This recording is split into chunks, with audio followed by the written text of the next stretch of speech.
I just got done watching the Indie World plus Nintendo Direct Partner Showcase double feature, and there were a lot of exciting announcements that I wanted to go over in this video today, specifically just the most exciting announcements for me personally. Let's get into it. All right, everyone, welcome back to the channel. It's-A-Mii here. I wanted to do a video talking about my favorite announcements from the Nintendo Direct and Indie World this morning. I do have a full discussion with Tucker from Backlog Banter on my main channel, Bo Talks Games, so if you want to hear kind of a full, uncut discussion about everything that was shown, go check out that. But today I wanted to focus on what I consider to be the most exciting announcements that they showed in the Direct this morning. And I will say, I've seen a lot of negativity about this Direct on the internet. And listen, I get it. This Direct had a lot of remakes, remasters, collections, that kind of thing.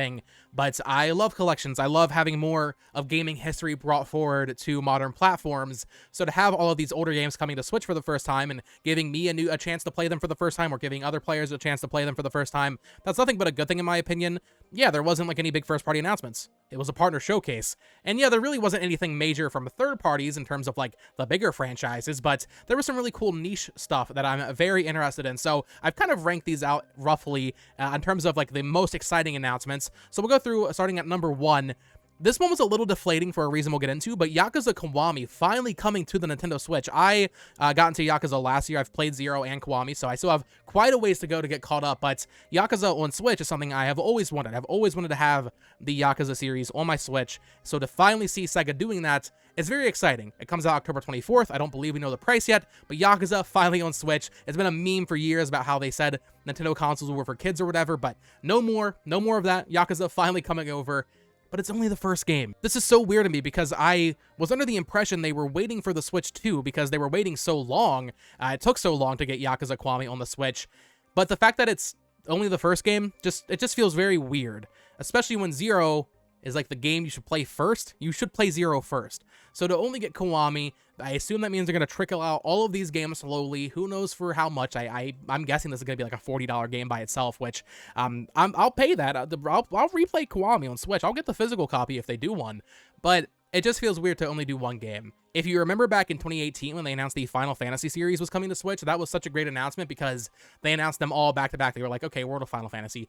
Okay, Final Fantasy 12. Okay, 10 and 10 2. Oh, also 7 and 9 are coming as well. Like, I was hoping for a similar thing here where they just announced every Yakuza game. Maybe not, 7 and 8, but at least Yakuza 0, Kiwami, and Kiwami 2. Like, at the very least, those 3 should have been release at once, in my opinion. But regardless, that negative little bits aside, the Yakuza series finally coming to Nintendo platforms is just very exciting, and I hope this sells well so that, they'll do the rest of the games. I imagine that's already probably in the pipeline. The port looked pretty good. I would need to watch a comparison, but from what I saw, it looked like a solid, competent Switch ports of a pretty good-looking PS4 game. But then we get into my sweet, sweet anime games. Now, Trails is a series I've always really wanted to get more into. I've been buying them on Switch as they come out because I know they always go up in price, but I have not really dived into the Trails series, the Legend of Heroes series. In a sizzle reel in this partner showcase, they announced a full from-the-ground-up remake of the first game in the series, Trails in the Sky the First. Is coming out early next year. This is a crazy announcement. Frankly, in my opinion, probably the biggest announcement for me. I put Yakuza at number 1 because I've already played some Yakuza, but Trails getting a full remake of the first game, which is what I've been waiting for, by the way. I've been waiting for them to bring the Sky games to Switch. Getting a full remake of that is so exciting because I know all these games are connected and I've been waiting. I know some people have commented on my videos being like, oh, just start with Daybreak. Oh, just start with, whichever one, Reverie, right? But I'm just like, no. I'm gonna wait for Sky because I knew at some point Sky would come to Switch. So to see this getting a full remake is really exciting. I cannot wait for this. This is definitely a day one purchase for me. And yeah, just really cool. It's weird they put it in that sizzle reel, almost like they weren't like, I don't know. I feel like this deserved a bigger coming out party. It's like, this is a big deal that this game is getting a remake. I think this should hopefully, as someone who, I know I'm gonna like Trails. I already know I'm gonna like Trails. This will probably make the series just inherently more popular because now when you recommend it, you can say, oh, the first game is on Switch. You don't have to go to Steam to play it. So that right there, huge news. Next up, Atelier Yumia, the Alchemist of Memories and the Envisioned Land. I had this one on my bingo card, but I forgot to mention it in a video because I was like, oh, Atelier, it just makes sense that we'd be getting a new game from the series soon. I think Ryza 3 came out in the West last year, but in Japan a little bit before that, so we were kind of due for a new one. I know they announced a new mobile game, I think a few months ago, in some sort of Atelier showcase, but we're getting the next new mainline console Atelier game, a Yumia, early next year, and I thought this looked pretty good. Obviously, it's running on Switch, it looks a little stinkier than you would imagine, but I imagine on PS5, for example, this is going to look really good, and I'm excited to play this, having played the remake of the first game, Marie, last year. I think I would like to try Ryza before this comes out. I don't know if I'll have time to, but this looked pretty good. Now, next up was something that also very exciting, a series I have not dipped my toes into too much, but once again, a series I know I will really enjoy once I get more into. Tales of Grace's F Remastered announced, coming out January 17th. Now, Tales of Xillia Remastered was like leaked. It was rated, or it was popped up on some websites or something like that. So Tales of Xillia, we kind of know is coming, but they announced that they're doing this remastered project for the 30th anniversary of the series, so you can assume there will be more either next year or just in the future. That's really exciting. Getting more Tales games brought to Switch, but also just modern platforms, is super cool. Now, I'm going to do some research on the fly here. Someone in my live chat for my reaction was saying that Tales of Grace's F had never been localized in America before. It looks like it wasn't localized on Wii, where it originally released, but it did get a localized version on the PS3, I believe. So yeah, super cool this is coming back, and I guess tread a little cautiously because Tales of Symphonia Remaster was not very good. I did play a little bit of that, so hopefully they kind of worked out all the issues with that and are gonna be doing these games justice. Give me Tales of Graces, give me Tales of Hearts, give me Xillia 1 and 2, and then even stuff like Zestiria and Berseria, like bring those to Switch as well. I'd be all for that. Also, Tales of the Abyss. Give me Tales of the Abyss Remastered. Come on. Rune Factory Project Dragon now has a new title. Rune Factory Guardians of Ozma, coming out next spring on Nintendo Switch. This looked fantastic. This looked like the direction I want to see Rune Factory going. Just reading a little bit from the description here. Ravaged by the effects of the celestial collapse and the cessation of power provided by the runes, the eastern lands of Ozma are a shadow of their prosperous past. Weakened by corruptive forces, the gods of nature retreated from the world, leaving mountains to crumble and fields to wither. The people of Ozma seek aid against the blight that has swept these once bountiful lands. One young hero enters into a contract with a dragon and sets out on a journey, accept the might of the Earth Dancer, use his power to save the land. So this looks really cool. I've had a little bit of experience with Rune Factory. I played Rune Factory 4 on 3DS. I wanted to try out 5, but I never got around to doing that. But this looks fantastic. I thought this looked visually very cool. I like the direction they're taking some of the gameplay with this one. I was a little confused because I know they announced Rune Factory 6 in a direct, I think last year or maybe the year before. And this is not Rune Factory 6. This is a spin-off, but this looks very cool. Very cool, coming out early 2025. So between this, Tales of Graces, and Atelier Yumia, a lot coming out early next year. Also, Trails in the Sky the First, I believe, is early next year. So there's a lot coming out in the first half of next year I want to play. But then we get to our remastered collection. So Castlevania Dominance Collection announced, out now on Switch and PS4. Very cool to have the DS Castlevania games brought over. I believe there was also some extra games included. I'm not too sure which ones those were, but getting the Castlevania DS games on modern platforms, I love the way they did the layout. So you have the map from the bottom screen of the DS games on the screen at all times. That looks fantastic. And yeah, Konami killing it with their Castlevania collections. They're kind of running out now, but either way, very, very cool. I'll probably wait for a physical on this one. I know Limited Run did the first 2 collections for Castlevania, so I imagine they will do this one in due time. Maybe they already announced it, honestly, while I'm recording this video. But yeah, Castlevania Dominus Collection, definitely going to be picking that up later on, as well as the Capcom Fighting Collection 2. Now, I don't play too many fighting games. However,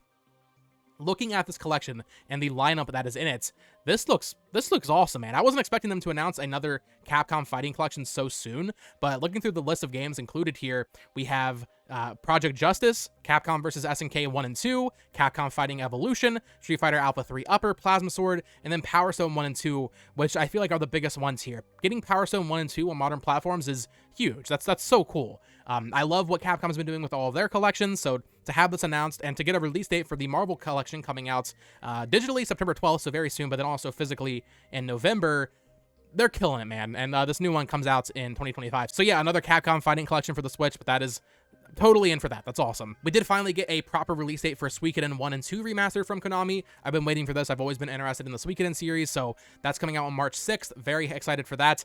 That's a lot later than they announced. They announced that game was going to release in 2023, I think.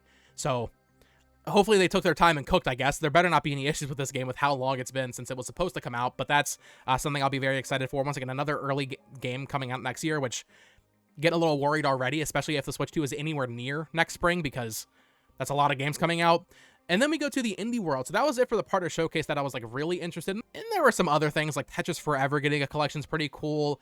Getting the Stalker trilogy on Switch, pretty neat. Fitness Boxing 3, our Nintendo published game. But in terms of my most anticipated games from this partner showcase, it's really Yakuza, Trails in the Sky, Atelier Yumia, Tales of Graces, Rune Factory, Castlevania, Capcom Collection, Suikoden 1 and 2. Those are my main announcements from this partner showcase. However, there were 3 things I'm very interested in from the indie world as well. Now, first up, I have not played Batro, but I thought this free update was really cool. So they're adding Witcher, Dave the Diver, Among Us, and I believe Vampire Survivors, which I love Vampire Survivors. Those are all getting added to Batro as different, cards and stuff, which is really cool. I actually pre-ordered Batro through the Best Buy Buy 2 Get 1 because it's getting a physical release later this year. So I'm very excited to play that. I know Batro is going to take over my life when I do play it. So very excited for that. I thought that was a cool free update that's out now, I believe.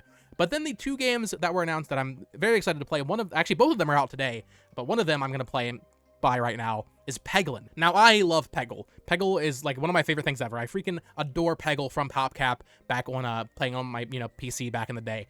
And to see this game called Peglin that I had heard of, one of my friends actually talked to the developers, I think at PAX a couple years back. Seeing this game for the first time, it's Peggle. It's this pachinko game, basically Peggle, but it's a turn-based RPG. Totally in for it. Beautiful pixel art. The gameplay looks so much fun. I am going to be buying this right after I record this video, actually. It's $20 on the eShop, but yeah, I'm all in on Peglin. This game looks freaking awesome.